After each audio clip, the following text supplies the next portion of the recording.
বর্তমান সময়ে বিনোদন জগতের তারকারা বিভিন্ন ব্র্যান্ড প্রমোশন ও উদ্বোধনী অনুষ্ঠানে নিয়মিত অংশ নিচ্ছেন। ঢাকায় সিনেমার জনপ্রিয় খল অভিনেতা এবং বাংলাদেশ চলচ্চিত্র শিল্পী সমিতির সভাপতি মিশা সওদাগরও সেই তালিকায় রয়েছেন।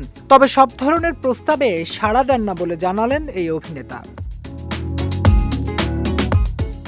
সম্প্রতি রাজধানীর উত্তরায় একটি বাণিজ্যিক ব্র্যান্ডের উদ্বোধনী অনুষ্ঠানে উপস্থিত ছিলেন মিশা সওদাগর।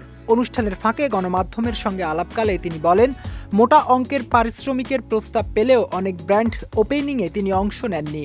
নিজের অবস্থান, ভাবমূর্তি ও নীতির সঙ্গে মিল না থাকলে সে ধরনের প্রস্তাব তিনি ফিরিয়ে দেন। ৮ শতাধিক সিনেমায় অভিনয় করে দর্শক মহলে শক্ত অবস্থান তৈরি করা মিশা সওদাগর বলেন, সময়ের সঙ্গে তাল মিলিয়ে কাজ করলেও সব জায়গায় নিজেকে যুক্ত করাটা তিনি প্রয়োজন মনে করেন না। এ সময় আলোচনায় আসে ক্রিকেট প্রসঙ্গ। বাংলাদেশ জাতীয় দলে সাকিব আল হাসানকে ফেরানোর বিষয়ে বাংলাদেশ ক্রিকেট বোর্ডের সিদ্ধান্তকে স্বাগত জানান তিনি।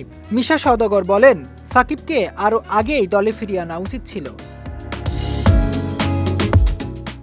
সাকিব আল হাসানের বিদেশে অবস্থান এবং তার সঙ্গে যুক্ত রাজনৈতিক নানা ইস্যু প্রসঙ্গে মন্তব্য করতে গিয়ে মিশা সওদাগর বলেন, ক্রিকেট কিংবা সংস্কৃতিকে রাজনীতির সঙ্গে মিলিয়ে দেখা ঠিক নয়। তার মতে, রাজনীতির প্রভাব সংস্কৃতিতে পড়লে সেটি সবচেয়ে বেশি ক্ষতিগ্রস্ত হয়।